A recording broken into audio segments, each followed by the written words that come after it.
স্বাধীনতার পর গণতান্ত্রিক আন্দোলন, স্বৈরাচার বিরোধী আন্দোলন, সকল আন্দোলন সংগ্রামে নেতৃত্ব দিয়ে আজকে তারই জাতির পিতার সুযোগ্য সন্তান, সুযোগ্য কন্যা মাননীয় প্রধানমন্ত্রী জননেত্রী শেখ হাসিনার রূপকল্প বাস্তবায়নে আজকে বঙ্গবন্ধুর সোনার সন্তানদের মতোই আজকে এই বৃক্ষরোপণ কার্যক্রম হাতে নিয়েছে। আমি সবাইকে আমার আন্তরিক অভিনন্দন এবং শুভেচ্ছা জানাচ্ছি।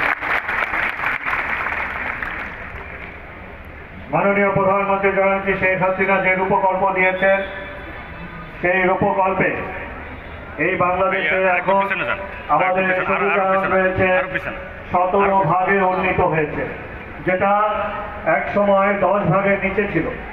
সেখান থেকে তিনি সেটাকে উত্তরণ করে 17 ভাগে নিয়ে এসেছেন।